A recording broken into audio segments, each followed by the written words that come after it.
Welcome to Rooster Radio, a broadcast dedicated to supporting and promoting local artists in the Gaston County and surrounding areas.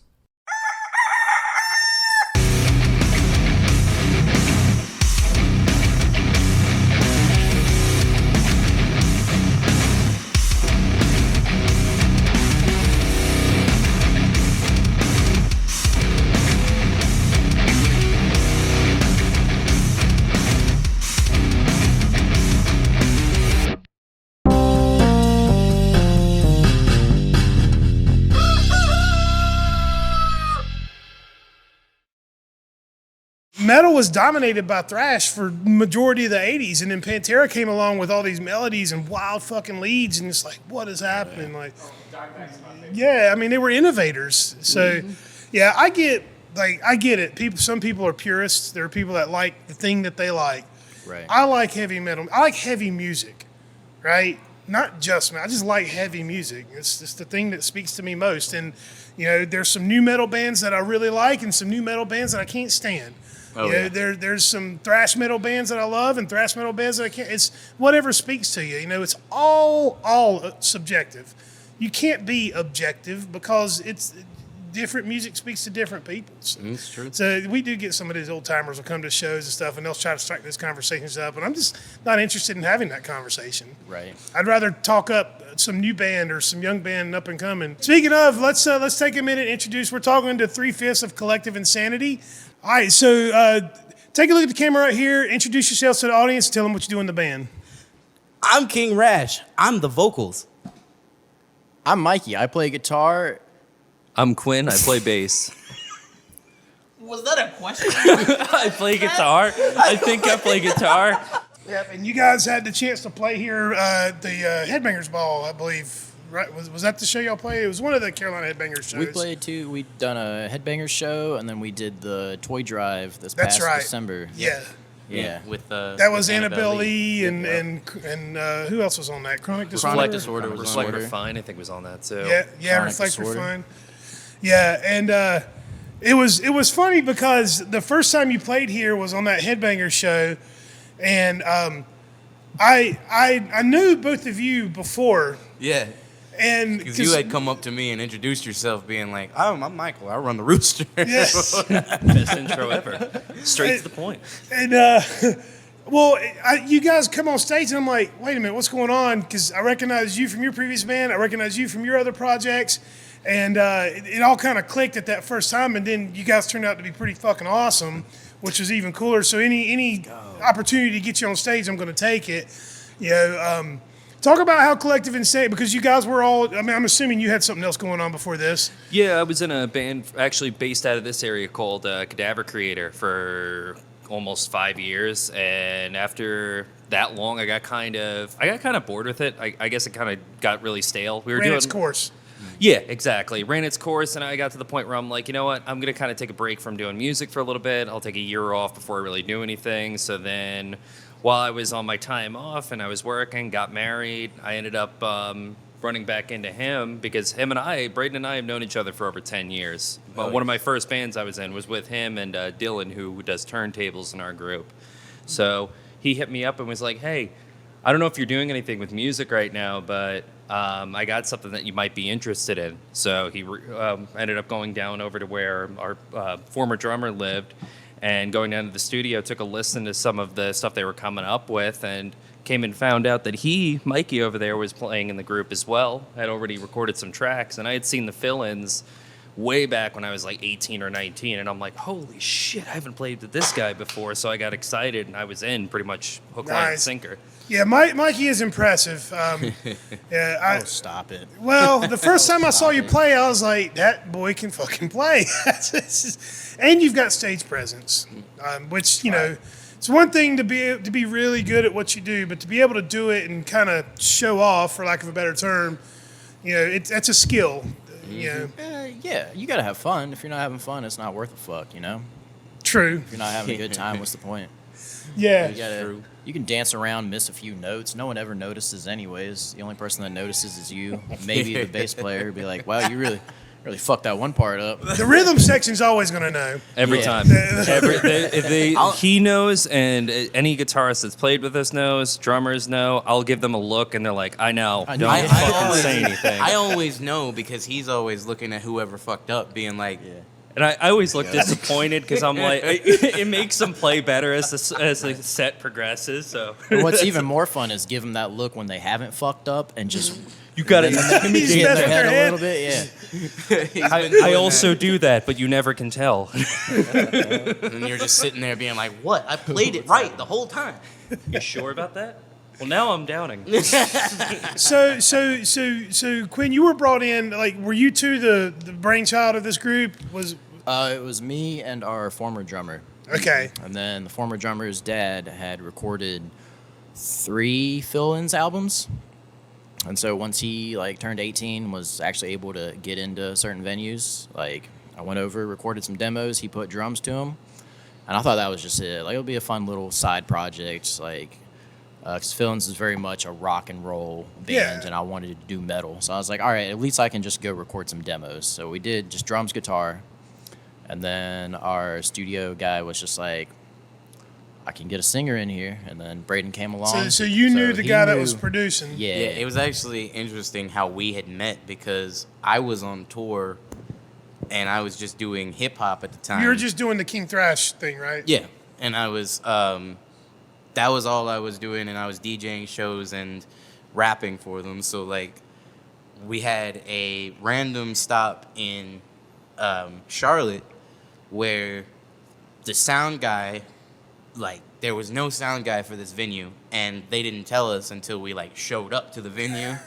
And so we're just It's one of my looking- biggest fears. Yeah. Sound guy not showing up. Yeah, well, that's happened to me so many times. But the thing was, we were in Charlotte, so we knew we could call so many people. So we called John Hayes from formerly of Tremont, and he told us that he couldn't make it out, but he knew somebody who could, and so he called the former drummer's dad, who ran sound. Oddly enough, speaking of Pantera, toured with Pantera back in the day. Oh wow. And Yeah, there was ran even, sound. pictures of So him he's a with pro. Don. Oh, he's definitely You Yeah, probably know him. 100%. Steve Coleman. Steve He Coleman. played No Power, No Crown. I know who he is. I don't know him personally. Yeah, but gotcha. But he had met me at the show that we called him to run sound for, and there was such a mishap in that venue that there was 15 minutes with a full crowd, with no music playing, no sound, no nothing. Dude, you have no idea. And then my sound Yeah. guy, is it on it the minute that the band starts putting their gear away? Mm-hmm. If I've got a 10-second window where I'm hollering at the sound guy, hey, Play music. Yeah, because it Play me just some gets filler, Johnny. it just gets so it gets so awkward. awkward. So That's the right word, yeah. So what I decided, I was just I was tired of dealing with that venue because the whole night had just been one thing after another with them, and so I just got tired of it, and I crossed my arms and I laid down on the stage. I was like, whenever the music starts playing, y'all can see the show again, and I just laid back. And I hear these people being like, Braden, get up off the stage. And I'm like, no, music starts playing, I start playing. And finally the music plays again. And I just immediately get up, go into my set, keep the show going. And I hop off the stage. Next thing I know, Steve's right there in my face with his business card being like, I gotta get you into my studio sometime. Nice. And so- Yeah, it's important to be professional, man. That's something that's a point that I like to drive home with my staff. Right before we open, I did that corny speech thing. So I got all my staff together where we kind of talked about the systems that we're going to put in place. Yeah. And part of that speech was, the way that we're become successful, because we're starting from nobody knows who we are. Right. Nobody trusts us. No one loves us. We're this brand new thing. How do we get people to come and support what we're doing? And my number one thing is we have to be professional. Yeah. We have to treat everyone with respect. We have to make, and I think we've been successful with that. We have had a couple of nights that have had some bumps in the road, and that's going to happen. But what good business isn't going to happen? Well, sometimes equipment don't work the way you want it to. Sometimes people need a new fucking cord for their guitar. Sometimes somebody leaves their power supply. Or their whole laptop case. Oh, you left something too? I didn't know that. No, I left something twice. Oh shit. Okay. That's why when I pulled up here, he's just looking at me like, oh great, yeah, here comes another one from that same fucking band. No, it's cool. It's cool.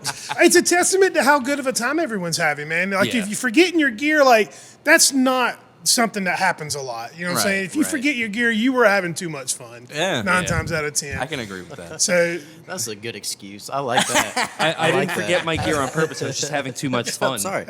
I would tell that to everybody. Be like, I'm sorry I showed up unprepared. I had so much fun last night. Dude, you totaled your fucking car. I was having some fun.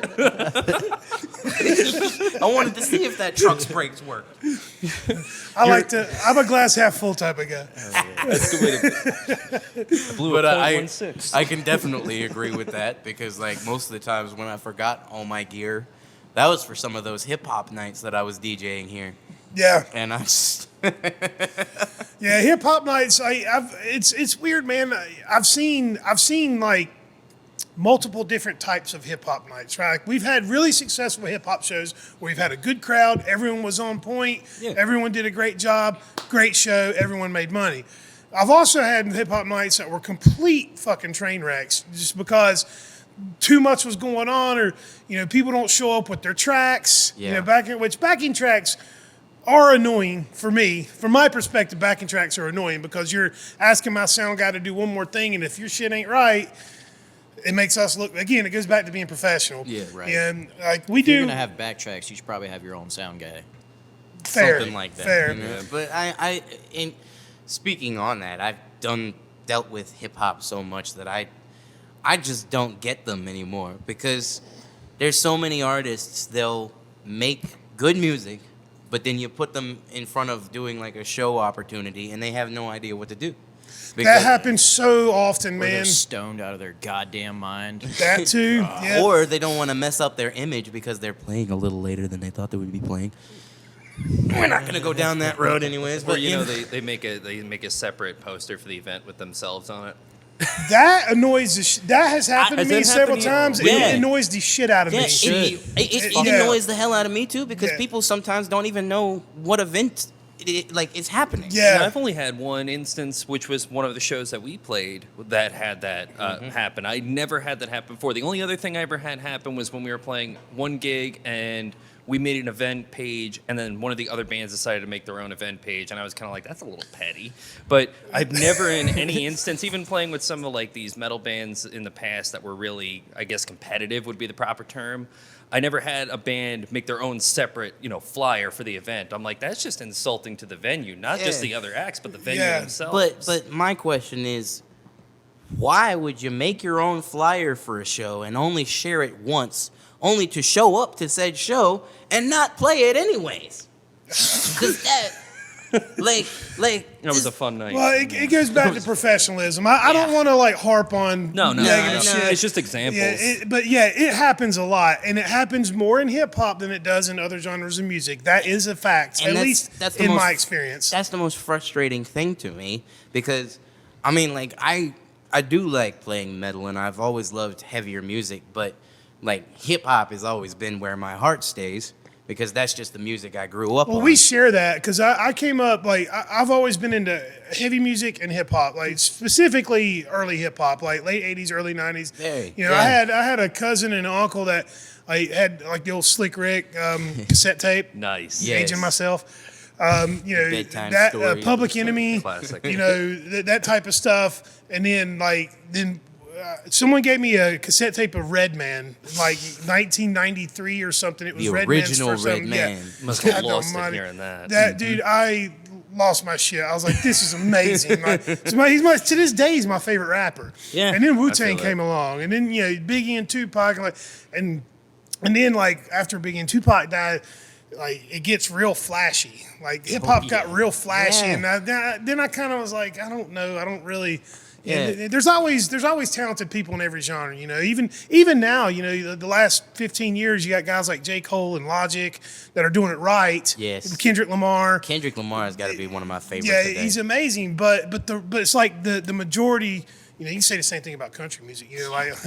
Very much. Yeah. Because like back in the day, country music, you could sing about like beating your wife and killing killing her husband and all this shit. It was always the outlaw shit, but then it turned into... It was all outlaw shit, but it sounded so pretty back in my day. They were telling stories. It's a story. Sure, there might be pending charges, but it's a story. Well, there was that one dude who made a full song called Psycho, and he's talking to his mom, and at the very end, it's like, oh, he just killed his mom. The thing about that whole thing is that original song was actually written by a blind country artist. I was reading about that. He was a legend in I think it was either southeastern or southwestern Texas, and the song that we're hearing now is completely different. Like the song that's trending now is actually a cover by a guy based out of Michigan who did kind of similar styled music. Right. But like the original, way more fucking creepy because it's more stripped down, but it sounds happier. I think it's like the chord progression he's using. Yeah. But it's like way different. Well, that was country. It was just it was very like raw. Upbeat.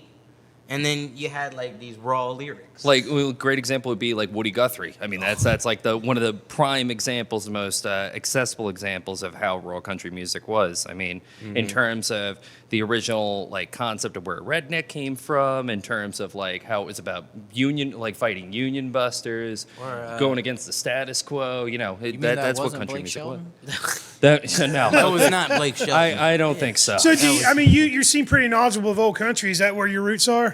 No, a lot of my roots are actually mostly in like metal and rock music. But as I got older, I just started listening to a lot. Like, I mean, one of the things that caught me about this place was the Simon and Garfunkel quote there. That's actually, all right. So it's a tip of the cap to Simon and Garfunkel. It's actually from a Rush song. Really? Oh yeah, Spirit of the Radio. Yeah. So they changed two words in the line, but it was absolutely tipping the cap to Simon and Garfunkel. But the whole album, Spirit of the Radio album that Rush made, like it was a concept album, of course, Rush, progressive rock. But the whole concept was, the commercialization of art and how that's bad for art. And that's what that line is meant to stand for, and that's why it's on the front of my stage. See, and I've heard that song so many times. I've never heard an analysis of it before, so that makes me listen to it a whole different way. So I appreciate that. What about you, Mikey? What's your roots in? What'd you grow up listening to? Oh, just early 2000s metalcore nonsense. Yeah? Sevenfold, Kill Knives Switch and Engage. pens. Knives and pens. Yeah. Black Veil Brides. He got mad at me one day when we were riding in my truck with my wife, and she was playing Black Veil Brides, and I'm just looking at her going, ugh. And I hear him from the back seat going, what's wrong with Black Veil Brides? And I look into the rearview mirror because I'm like, I didn't expect him to say it. I was expecting somebody else to be back there. Just look in the rearview But mirror and he's got eyeliner it was the strangest on and thing. everything. Yeah, it was the strangest thing. I look in the rearview mirror, all of a sudden his hair is straightened and got the swoop over one eye. His eyes are.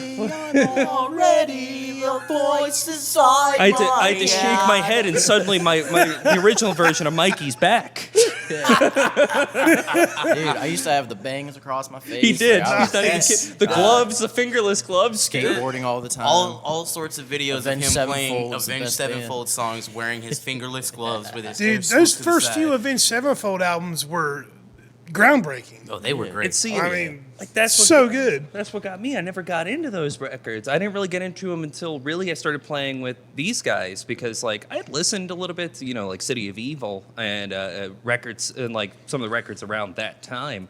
But when everybody was getting into the metalcore craze, in the 2010s with August Burns Red, Day to Remember, Parkway Drive, all those bands, I was getting into stuff like Mr. Bungle. I was getting into stuff like Less Than Jake. I was kind of reverting backwards. When we met and him and I started playing for the first time, that was about the time that he was getting into those bands, and I had known of those bands, and I was just like, oh, you like Mr. Bungle too? That's great. Every time shit goes just a little bit sideways between us and the band, I'm always looking at Quinn. I'm like, we could start a ska band. The option is on the table. My Hawaiian shirt always collection there. continues to grow. There were some very successful ska bands when I was. I'm a little bit older than you guys, so when I was a kid, it was 80s and 90s stuff, and I've said this before on the show. Even '90s was like this big explosion of creativity. Like everything kind of Definitely was. go back to the very beginning of the conversation. In the '80s, it was thrash metal and pop. That was it. Of course, you had your R&B and soul and stuff. But '90s come along, and it was like everybody was taking little bits of funk and little bits of rock and little bits of hip hop, and they were just throwing it in a blender and coming up. Then you got bands like 311 and No Doubt, and people just doing all this wild shit. And what's a Fishbone. Mighty Mighty Boss Tones was like this ska band. It's like, whoa, what is this? This is awesome. First band I've ever seen to actually have just a dancer on stage. There's a local punk band that has a dancer on stage. Shout out to the Ruftons. Yeah. The Ruftons. Yes. I didn't even know they Now had we it. got to see them. Yeah, Now we gotta Marcos, see his them. wife, gets out there and does the They dance. actually hit me up about that show in July that you gave me. Do it. I might just Do put it. them on I there love for those some guys. They're so much fun. Hell yeah. They're just like you guys and me, and how they just love this, eat, breathe, live, bleed the scene, man. Just, Yeah. I love it. But no, it's like this explosion of creativity happened in the '90s, and then like it's almost like toward the end of the '90s, things just kind of started to revert, and then like you had like these little subgenre things started happening, like new metal and metalcore and this and that, and it's just weird the evolution of music. Because now like the shit that my wife and I are listening to right now is fucking heavy metal with violin. You heard of Eminence? Oh yeah. And it's amazing. It's like, oh, I didn't know you could do this. You could put violin to this, and it's just really cool because the more time that passes, like it gets harder and harder to make something that's different and that's unique because it's all been done before. So what can you do? You can innovate, right? Talk for a minute about what your philosophy is on writing music, because you guys do all original. No, yeah. Yeah, so we were actually talking about this on the way here, where it's like we'd always like bump heads with like one band member would be like, hey, you should do it like this, or you should do it like this band or that band. But us three are just like, well, we're just gonna fucking do what we do, and then after the fact we'll be like, oh, I guess that was inspired by this, that, or the other. So it's just And I mean, one example would be like our song Bayamba. I remember we were in the studio one day, and I was actually talking to Braden about this too. Was that he was trying to do vocals for one part, and he originally wanted to do a scream, which sounds great. It's still on the record, but it's a blend between that and also kind of like these hardcore vocals that he did.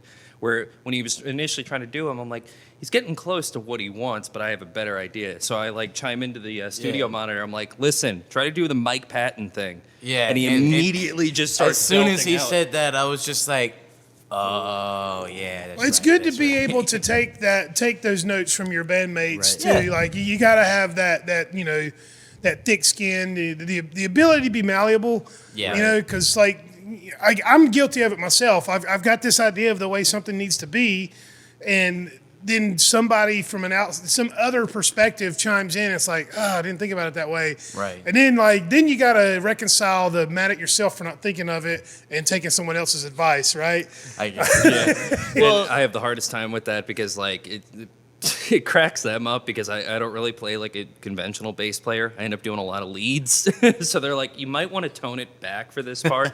And of course I'm giving them the look like, Oh yeah, no. When we recorded that first EP, the bass on that very first take was just ridiculous. wild. It was like we had 3 guitarists on the whole song. it works live. Live, it's It fucking does. live it badass. sounds great, but But- it's like in studio it's So completely does it get different. muddled in studio? Like, It gets the problem is that I think at the time was really like the tone I was going for too. And what were you gonna say? Every Quinn time, wants to be in a prog rock band. and every time we talk about tech death roots. every time we talk about certain songs, like Quinn will just be like, "Well, at least you guys are present in the mix, and I'm just not." You can't hear And I just kept saying that because I knew it was annoying our former drummer too. And finally he starts cranking me up, and I'm like, turn me down. But my thing with it has always been like, I see songs where like I could have a full-on rap breakdown, or you could scream here, sing there, all that type of stuff, and I want to really see just how far I can push those limits and add some screams, add some rapping, add some cleans. It may not be conventional for everybody who likes metal, but at the same time, it's what I feel. And I know that if I write what I feel, I can always perform it with How feeling. do you make that decision? How do you decide whether to scream or go clean? It's all about the groove in the song. Like when the drums are kind of more groovy and a little bit slower, then it's like that could be perfect spot to rap. Or if it's very melodic on guitar and the drums are kind of running fast, then that's kind of a perfect spot to sing in. But if it's just heavy and in your face, like of course I'm gonna be screaming. Interesting. That's well said. No, Yeah. it's very good.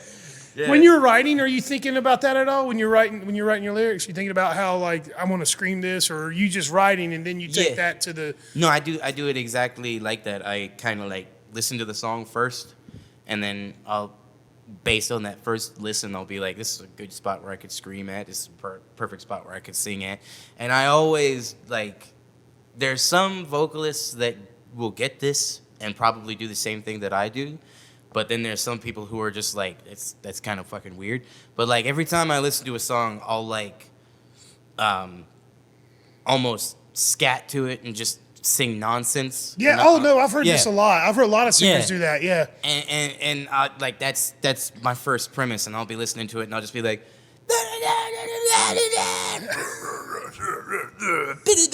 and then I'm like, oh, this is perfect. You know? I want to be the fly on the wall when that's taking place. No, I totally get that. I totally get everything you're saying right now. It makes total sense. Yeah. What about you, Mikey? What are you doing to kind of stand out and be unique when you're writing music with this band? I'm not. Here we go. Is this Mikey the self-deprecating I'm a one? fraud. I'm a phony. Him and I go back and forth. If I'm feeling good about myself, Right. he'll have the what is it? Woe Not is the me. inferiority complex. The oh my god, I can't even think about Superiority? No, not superiority. Damn. It's oh my god, I can't even think of it. It's like the illusionary thing where you You're- imposter syndrome. yes, imposter There we go. syndrome. There we go. Imposter. We alternate between having imposter Right. syndrome. See, my thing is like I grew up playing sports, skateboarding, wrestling, martial arts, all this shit. So when it comes to guitar, I approach it the same way. So is So it you're striving for perfection. Yeah, is it artistic? Yes, but there's also that part of me that's just like, you got to get better, man. Just faster, more notes, go. And in a way, I'm kind of like that too. I grew up like kind of a, I guess like the heavier set like kid that used to get made fun of all the time. So it was Aw. like, I Buddy. came in from a musical family though, and like music was the one play. I didn't really have a lot of friends and stuff growing up, so like music was the one thing I really kind of attached to. And having like two uncles that played in a band together, both brothers, one on guitar, one on bass. Then I also had my uncle John, who was in his band from the '90s called Rosary Violet. And funny enough, he's also in that video for Sum 41 for Fat Lip. If you ever see the opening, there's a dude that's opening up his T-shirt and he's covered in tattoos. My Uncle John. Quinn, Yeah, dead serious. Quinn, were you the little fat boy? I was I said that. But like I wanted to do something different. I sat down and I started playing. Like originally I wanted to play drums, which my parents loved that, especially an 8-year-old. Don't all parents love it? I'm glad we had a basement. Whoever let their child play drums and bought them their first drum set were very patient parents. God We bless bought my wife and I bought my daughter a drum set when she was like 3 or 4 years old, but we bought her an electric kit with headphones. Smart. I wish my mother would have thought of that. That's the move, parents. Then I played piano. Then I tried guitar, and I wasn't really interested in it. Once I hit high school, I'm like, you know what? I want to get back into playing music. Do I want to play guitar? Nah, there's too many guitarists. Why don't I just try bass? It's true. And I kind of stuck with it, and And it just became part of me. And funny story about that is like when he chose bass, like he said, we both played in a band very early. It was called Cross Stitch, and the way we met each other was because we formed Cross Stitch and then set up our first show ever, which was a battle of the bands. At Tremont. And our bass player literally quit the day before the show, Oh, wonderful. and Yeah. was just done was a with mess. it immediately. And then our guitarist at the time, his name was John. He's like, I know of this kid that could play bass for us, but I don't know if he'd be like a permanent fit, but we could try it. And then he calls Quinn in. Quinn's like, I'm not doing anything. Let me come on by.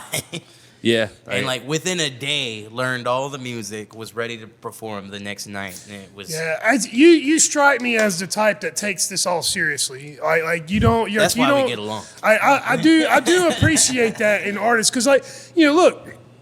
There's nothing wrong with being like a weekend warrior. There's nothing wrong with being somebody that kind of dabbles. Nothing wrong with that at all. Right. I am a little more interested in guys like yourselves that live and breathe. I was going to say this earlier about you, Braden. You strike me as a type that just will show up anytime, anywhere, for anything. You kind of have that living, breathing kind of just dripping art, vibe going, and I like the way you approach it, because. A lot for bass, all you really have to do is hold that beat down. Yeah, pretty all much. you got to do is hold that beat down. Yeah. If you can do that, you can play with anybody, anywhere, anytime. But you take it to another level, which I appreciate too. That's bands like Primus. Oh, yeah. Big Mike influence. Watt. I don't know if you guys know who Mike Watt from is. Minutemen. Yeah. Mike Watt was an amazing bass player. One of my favorites. Flea is another example. Or even Matt speaking, Freeman. Matt Freeman from Rancid. It's also a big influence for the speed. or even going down the metal route, Ryan Martini from fucking Steve Mudvayne. DiGiorgio, Ryan Martini. Yeah, there's a lot of guys that stand out because they once you master that art of holding the beat down, and then you can build on it. That's just really cool. You know what I'm And then saying? you add that Yeah. little background to make it a little bit more melodic. My approach is basically like, what can I do to make the guitarist sound even better while also kind of, in a way, inadvertently doing my own thing, that actually makes me stand out also. So it's like, He's the only reason I sound good. Oh yeah, and let me just say this: if you ever tell Mikey what he plays is easy, get ready to have that an man, enemy. he Get will ready lock to- himself in his room and play for hours. until he writes something that is not so easy. He had a beard down to here. I think I'm starting to, correct me if I'm wrong, but Mikey has branched out lately and trying his hand at stand-up comedy. yeah. Is this a mechanism to deal with the things we're talking about with the imposter syndrome and the obsession and stuff? Is that what I comedy I is? was in therapy right now. Holy shit. This What do whole you thing- see in Well, this? it's What do kind you see in of this image? coming together right now in this conversation. It's like this makes This a whole lot of thing sense. is now. Maybe, man. You might be one of the most motivated, driven people I know. Oh, don't tell me that. Damn it, man! What I am I? mean, look then? at the guy. He's mastered martial arts and sports and I am guitar. Now absolutely he's nothing to this band. Shut up, singer guy. I think I'm just competitive, man. You got to be competitive in everything that you do. And I hate when people say oh, music shouldn't be competitive. It's art. It's all subjective. Yes, it is that. Tell that to But the if you local want to scene. get better, you have to Blackwater Drowning. Every time I go see Blackwater Drowning, I fucking love those guys. And I'm sitting there and I'm watching Ron and I'm just like, God damn it, how do I do that? Yeah, they are one love of this the guy. best, I if not respect- the best metal band in this Yeah. scene. They are what everyone else should be striving to be Yeah. like. Oh, very much. I strive. I love the shows where once the show is over, my first thought is I got to go home and practice right now. Yeah. There's no time for sleep. No, there was this one time in our song called Spit Take. While we were writing lyrics for that song, Mikey decided that he wanted to come by and help me write a few lyrics. So, the first thing I decided, I was like, what was going through your mind when you wrote the guitars for this song? And legitimately... Spite. Just spite. Because... Rage. Because Rich had written something that, kind of took Mikey a minute to learn, and he was just like, I'm going to write something that Rich can't even fucking play. I like Which that. is impossible because Rich is fucking talented. Rich is too good. We love Rich. Rich could do whatever the fuck he wants. And the with funniest guitar. thing was when we called Rich to come into the band, I was talking to him and I was just like, if you want to jam with us tomorrow, just let us know. And he was like, I think I might just sit in on a practice and then see how it goes. Next thing I know, I show up. He had been there maybe 5 minutes. He's got his guitar in his hand, and he's like, I think I got all these songs. We're good. Yeah, he was already locked in. He loved it from the start, so Yeah. he had a great time, and we all knew him too. So it was it was just a natural thing. It was like playing in a band with all of your friends. The only ones that we really had to get to know was Mikey and our drummer at that time. Right. Who's your drummer now? His name is Stephen Geary. He's also a rapper that goes by the name of Teddy. Okay. Freador. Freodor. T3D. T3D. And Ted. Does he ever come off the kit and rap on any of your songs? not yet. Too early right now, but we'll Not see. yet. This We'll is see. like 2 weeks in the making. Like this is. But new he development. learned the fucking songs in like 2 seconds, man. Oh, yeah. He was on the like- drum line at Western Carolina University. So Oh, wow. he's He's a yeah, pro. He's a pro. Real good. I mean, it sounds like you've put together a bunch of pros. Like I was just commenting on your professionalism. You're talking about how professional your drummer is, how the guitar player you bring in is someone that you're competing to be as good as, if not better. Like I like the approach, man. I like that. You're taking negative emotions and making them work for you, and I Right. like that. Now, In if all only we can honesty. figure out social media. We're all We kind could of just nail that down. We're We technologically might go inept. somewhere. That's why we have Dylan, because Dylan's the Yeah. only one who's figured that thing out, man. He at least knows how to make people get engaged on the post. Dude, you got to Yeah. get one of these groupie type fans to take over social media, man. You see, the funniest thing is, though, None of us are single. none of us are single. On top of that, our ladies don't even know for social media. My wife a little bit, but even then, my wife, her and I are just like, she's just there for the casual enjoyment of it all, and I don't want to put all that pressure on her. And I think the only other person I could think of would either be Brittany or Becca. Neither of them get on No. social media. Yeah, enough. you hear that, ladies, fans? Looking for social media. Anybody who yeah, wants to fans. help collective insanity, We give do us need a call. We need a street team. Wouldn't mind a street team. Oh, too. absolutely. If you That's want to run something- around with your shirt off with collective insanity spray painted across your nipples, hit us up. See, that's the thing that always got me, though, is like a lot of bands, reading up on some of the groups that actually made it, so to speak, and got on tours, got record deals. A lot of times it was a lot of footwork and people outside of the group itself actually going out Yeah, and doing it takes lot a of village, man. There's no question about it. You Yeah. gotta have friends, people that care enough. There's different groups of people in the Charlotte scene that all work together, and some of them get along with each other, some of them don't. I hate the politics of that, but Yeah, it is- I have to deal with it on some level because we book shows. It doesn't make much sense considering that it's all the same scene. So, how are Yeah. y'all Yeah, supposed to avoid? I am definitely 100%. I do believe in the whole rising tide lifts all boats kind of approach right. to this philosophy.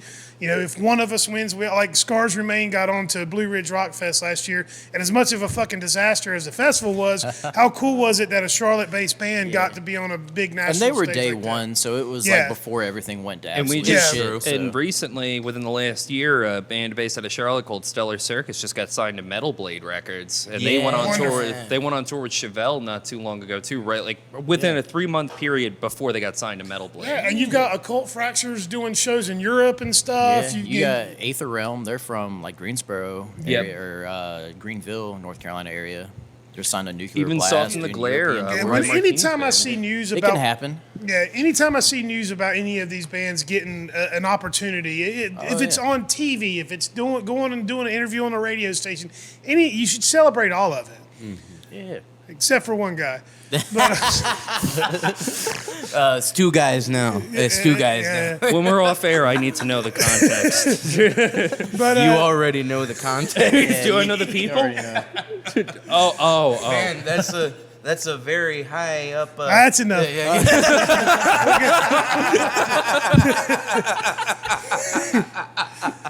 You guys have all the pieces in place, but you're right. You need a fan base to kind of surround you and help lift you up to get, because you guys are all great at what you do. The music is good. Like, that's number one, right? Let's not forget the music has to be good. Oh, yeah. And the music is good. It is. I can attest. And you can see it right here on Saturday, April 13th at the Bleeding Hearts Ball all-day festival. Collective Insanity will be here live. Come check them out. And you can find them on Spotify, too. Where else? Do y'all have your music? Apple Spotify, Music, Apple Apple, YouTube, everywhere? Everywhere. Yeah. Yeah, so The big you know, three. I You say, can even I find say it on stick- TikTok. I think you guys found your lanes. I think you're going to continue to rap outside of this. You guys are both. Everyone's going to have stuff they want to do creatively that doesn't fit this box. But if you're still able to come back and still make music doing this, we're going to keep booking you. I can tell you that right now. Awesome. That's the beautiful thing about the internet, man, is like I have songs I've put out on SoundCloud or like a whole folder of songs I've written that'll never be used for collective insanity because it's just not the same thing. Yeah. Yeah. Yeah, that's part of being an artist. You can't. Oh, okay. It's part of being an artist, man. You can't just do one thing and Right. be, happy.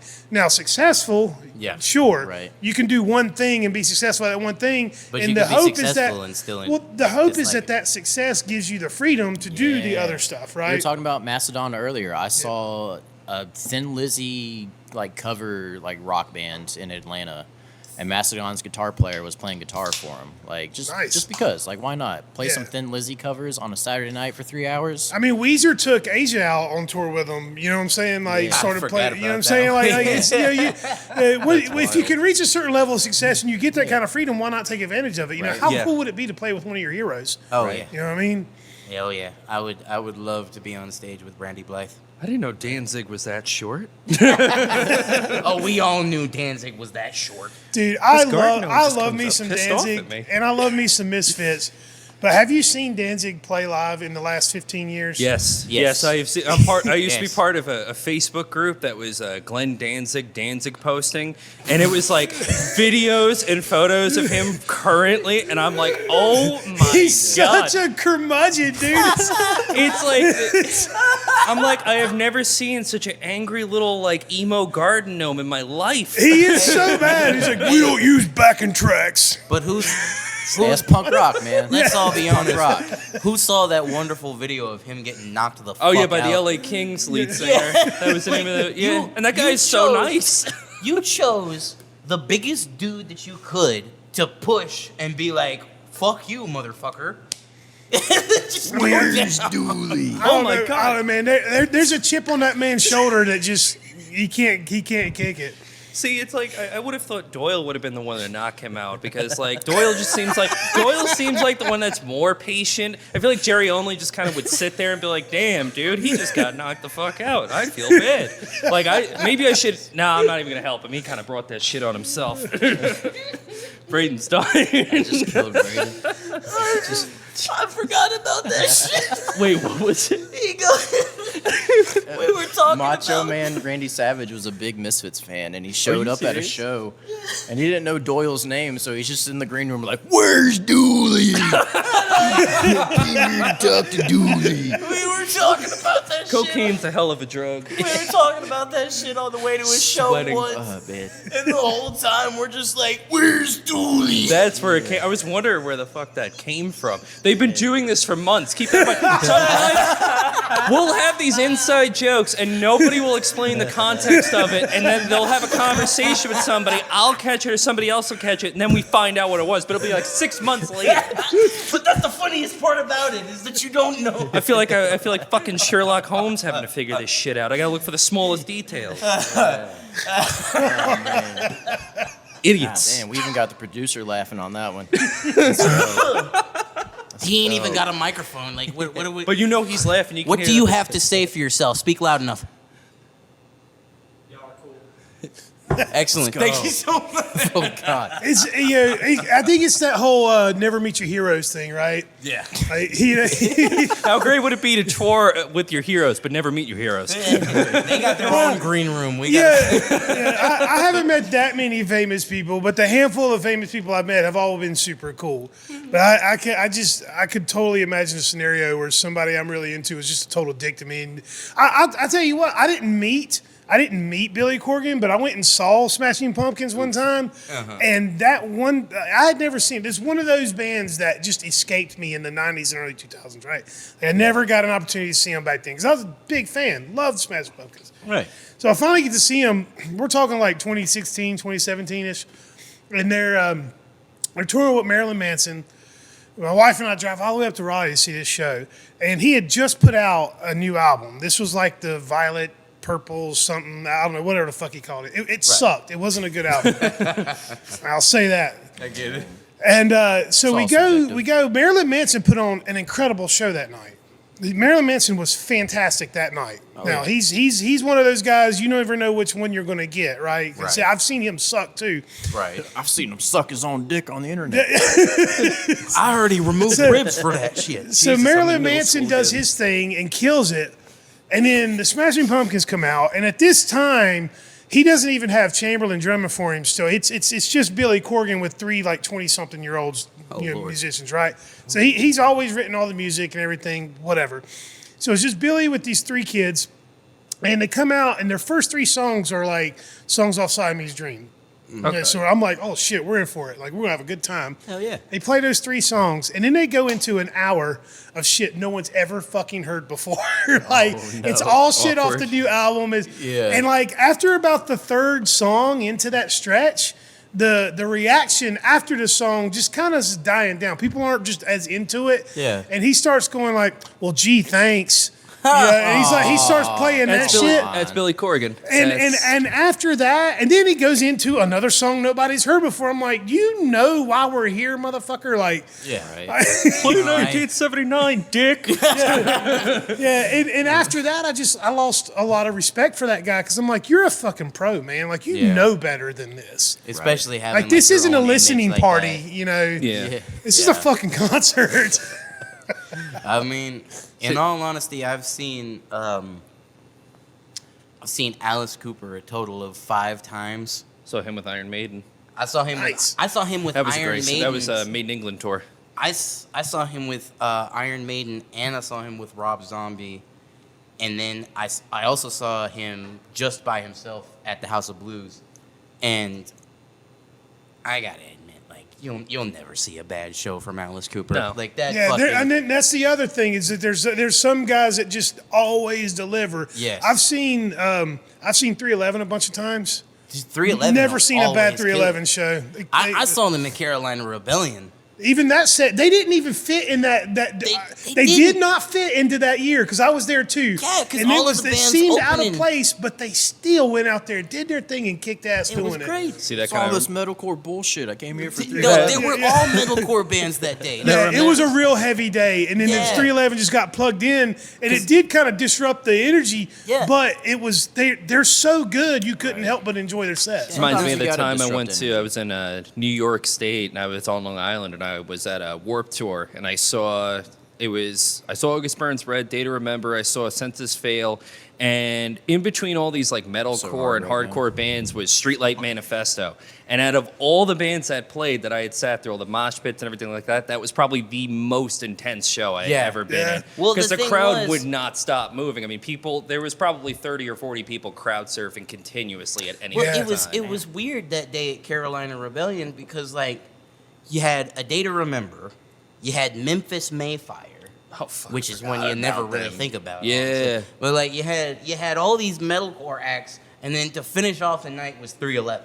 Best way to go. in And my I'm opinion. just like it's gonna take it way down, man. Like because literally all through my mind was the whole like whoa. Amber is the color of your energy. Whoa. And meanwhile, I'm listening to fucking I break all chains, and then like fucking you get off, and then you start listening to 311, and you're just like, oh, this is exactly what I needed for this Yeah, that's fucking. actually I podcast. went to a show in Charlotte a few years back where it was 311 and Bush, and Bush was headlining. Yeah. And I've seen Bush before. I'm a fan, Mm-hmm. but 311 was so good that Bush came out and their energy just wasn't even close. And my wife and I left halfway through the Bush set because it was like it felt like we kind of blew our load on the 311 set because they were just so fucking good. You know It what I mean? happens like that sometimes. And, man. and I wish more bands would think about that. Like, the same thing happened last time I saw Weezer. They brought Panic at the Disco with them. And at this point, I only knew their first hit song, you know, I chimed yeah. in with the haven't you? People ever All heard right, of so, I write symphonies. Closing the yeah. goddamn door. yeah. So at this point in my life, I only knew that one song by Panic at the Disco, but my daughter wanted to see them. So Right. we took her, and we were happy to go because Weezer was going to be there. Right. Panic at the Disco put on one of the best live shows I've ever seen in my life. Right. They were phenomenal. Hell yeah. And then Weezer come out, and the energy just wasn't there. Yeah. And I was like, ooh, you should have opened for these guys. You should not have went second. Guys, we were big in the 90s. But Yeah. but You remember that speaking song of- Beverly Hills? You guys love that song. But speaking of that type of thing, have y'all ever heard of a promoter having to tell the opening acts that they needed to like calm down because it was overshadowing the touring act? No, but if someone told me that, I would look him right now and say, then he needs to do better. You want to know why I don't tour with many touring acts anymore? Yeah. I mean, look, that's one of my favorite things in the world, to be surprised by an opener. To be blown away by an opener. It's one of the reasons I love doing this so much. Right. Well, there was one time that I was opening for this one act, and I can't say his name because I toured with the guy. Don't But, shit on like, nobody. You ain't got to do But that. I was like, the whole thing started, and I was supposed to do like 18 dates with this cat. And on the first night that I started opening, like I finished my third song and kind of walked to the back to like wipe my face and like grab a drink and something. And the promoter's standing right there, and he looks at me and he goes, "We're going to have you bring it down just a little bit on the energy, and we're going to turn you down through the main speakers because this is a little too much for the touring act." And I'm just like, the fuck? Like, I got 17 more dates after this with you, and you're already telling me to calm down? But like, yeah, no, they apparently with some hip hop crowds, like that they don't want to do much for the touring act. I mean, hip hop is a little more competitive than rock and metal. Like one of the things, again, it goes back to I've had all different types of shows with different genres and stuff. And one thing that I never really see from the rock and the metal stuff is it doesn't get very competitive like that. It doesn't. And people a lot of times, bands want to go on earlier than later because they want to kick back and enjoy the rest of the bands. Yeah. But hip hop's not like that. Like we have. All right, let me tell this story because we're starting to get a little long, so we're going to wrap it up soon. Let me tell this story. We had an open mic one night, right? Right. And there's this local artist that tours. I know exactly what you're about to talk about.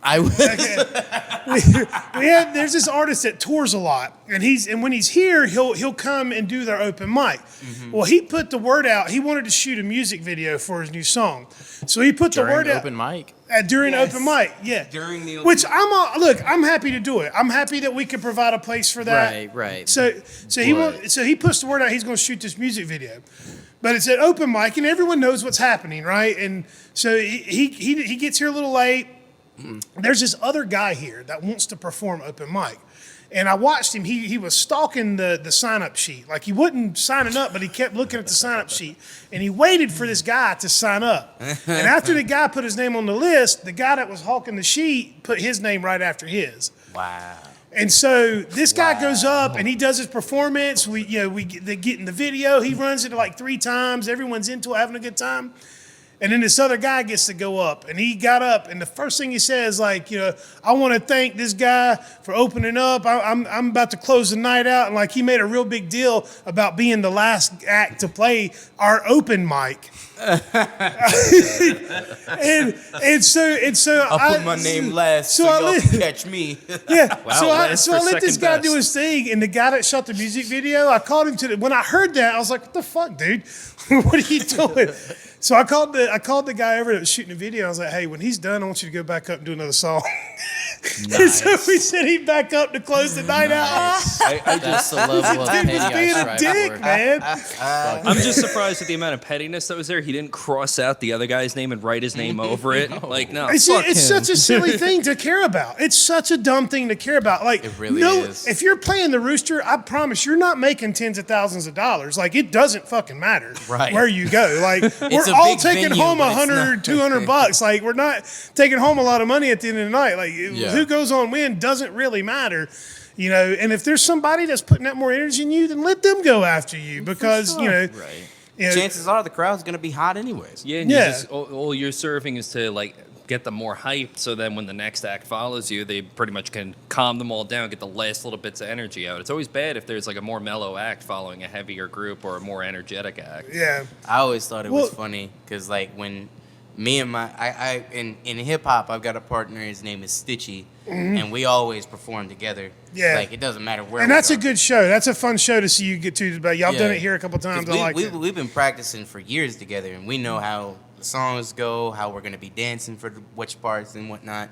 And there was this guy who put us on a show once, and he put us back to back, doing 15 minutes each. And I was just like, don't even have like a break between our set. Just go from my set directly into his set. Like, there's no need for a break. We're here together, you know? Yeah. And so there was like at least 3 acts after us. Nobody cared because like we got up on there, we did the longest set of the night, and then we got off, and everybody was just like, "Well, there was the headliners. We're good now." Have a kind of great close the night out. Yeah, and that's why like when we do put shows together, like we try to make them make sense. We do our best to put together the best show. We've had, like I said, it's always fun to be surprised by an opener, man. It's really one of my favorite feelings is to see an opener that you don't know much. It's the first time I saw you guys. I didn't know you guys were in Collective Insanity until I saw you on stage and was like, the fuck? and then you guys killed it, and I was like, well, we can't have these guys going on at 2 o'clock anymore. We got to have these guys playing later in the night. We did go on at 2 o'clock that time. Yeah, y'all were early. Yeah, I was like, these guys belong later in the set. Yeah. I even told AJ that. I was like, you got to get them playing later in the day. Right. Yeah. But having 7-8 hours after getting off stage to hang out Yeah. and drink. I was pretty home at awesome. It's 7, pretty man. fun. My wife was happy as hell. As soon as I got home, she's like, "Oh shit, you're home early. You want to go to the store?" I'm like, "Fuck yeah, I guess I have to." I guess there's still more time in the day. I guess there is. I'm used to getting home at 2 o'clock in the morning. I think me and Braden were here till like at least 12 a.m. I would Oh yeah, not doubt no, it. we were after. Yeah, I yeah. was last sunburned band. and I was ready to bail. We were after we were still here after the last band, and both me Yeah. and Mikey were just schlitzed at that Yeah, point, being oh, like, oh, "You guys okay. fucking rock!" All right, maybe. I think maybe more so. Allegedly. Allegedly. In other words, Mikey's so, saying more you than me. So let's take a minute to promote the show. Yes. Who are you excited to see at the Bleeding Hearts Ball? Other than performing, who else on the lineup are you really stoked to see? Face God. I'm excited. That's not on there. He's not- is he not going to be there? That's Bleeding that's the Hearts, show he's different putting show. together Yeah. later. Bleeding. Oh, We're Bleeding talking about. Hearts. We're Who talking all is about on next that? month. Like, I've been wondering who all is on that. Annabelle Lee, because I just want to see Josh Owens play drums. Yeah. Annabelle Lee, actually, He- yeah. that Last is- time they were here, my wife and I stood right over there by the side of the stage and watched Josh the whole Dude. set. He is such a fun drummer to Yeah, watch. yeah. He's He's such an amazing. dude. Oh, good. Hey, Josh. Funniest guy I've ever we met. love you. But I'm excited to see Encre Noir again. Like every time I see Encre Noir perform, These kids are killing it right now. they're wonderful. I saw them Yeah. like last Saturday, and they were at Skylark, and like they probably brought more of a crowd than the touring band. They are. Yeah. They are definitely right now. They're the band you call when you need to get some people in for an Yeah. out of town band. Yeah. And I actually, they're going to be here again for the Bleeding Hearts Ball, and then they're coming back in May, and that will be like their 5th performance here. They've jumped on some shows here and there. Yeah. And I plan on telling them, which if you're listening, I'll tell you now. They need to finish this year out doing as much as they can. The next year, they need to take a step back and start getting the fuck out of Charlotte. Yes. And start Yeah. and make themselves scarce. Take the the same way that Blackwater does, that the Forever May Fall. Yeah. Some of these Light Divided, some of these bands that have had some commercial success. Be very scarce in Be Charlotte. a little more selective with the shows you do in your hometown to create a bigger buzz for them. It's Yes. funny you bring up Forever May Fall because I still remember the first time I saw them was back in like 2018, beginning of 2019 when I was in my old band Angry Earth. We played with them when they were a completely different group. Like this was still that first album lineup where they had 2 completely different guitarists before Cole was even in it. And I was talking to Sweeze actually a couple of months ago, and he was even saying the same thing. He's like, we're probably going to start branching out a little bit more because like Yeah. they've had like 5 different music videos now. Yep. Yeah, and I mean, if I was like, not that I'm any kind of fucking authority, but if I was to give you advice, I would say spend the rest of this year playing as many shows as you can, then start hitting the road where you can. Yeah. Get out of Especially Charlotte. seeing that they're so young and like they've still got like so much like they could be doing. They've got so much in the tank. They Yeah, got so got much your ahead youth. of them if they want to do this. My youth. I lost mine. Wish I had done it. My back hurts. Both you and me sitting here being like, I started about the same time that you did. Now I'm Back up when here. and now I'm saying the fucking phrase back when I was your age, and I kick myself every time I do that. Yeah, but the I'm Meanwhile, I'm the oldest guy in the band. Are you really? Yeah. yeah. Yeah. I'm like By right. like 2 years. No, Dylan's right next to him. Dylan's actually. I'm trying to whip him into shape. It's a slow process, but we'll get there. Well, you've got this window. I mean, that? you know, It's as not long as bullshit. you're. I mean, you guys. You said that you guys are all married or committed and stuff. So, you know, like at my age, there's this out of the question. Like going, like hitting the road for any reason whatsoever is out of the question. Yeah. But you know, while grab the moment, man. Grab the moment and Yeah, that's what I did. I toured with Crazy Town. come, my And lady. I come, my lady. Come, my lady. Gum, my lady. Gum, my lady. Come on, lady. Let's. I'm so old. Gum, my lady. Gum, my lady. Right, yeah. That's why he doesn't have teeth yet. All right, let's wrap it up, man. Plug away. Anything else? Any last thoughts? Thing? We'll wrap it up and get out of here. April 13th, Carolina Headbangers presents Bleeding Hearts Ball. We'll be Pay at taxes, the come out. Skylark on May 11th. Go to Collective Insanity is awesome, the greatest band in the world __.com for all of your merch. I thought it was gonna be Mikey is music. great. That's a JPEG.jpg / smiley face. Mikey is the coolest. Yeah, .org. hashtag download PDF. .godaddy.com. .au. .au. No, but I wish I had. We can only afford. He said .au, so apparently we can only afford like international like web pages. Australian web pages. I'm King Rash coming at you live from Collective Insanity, and I want you to know that we fuck. Peace and love. That's it. End it right there.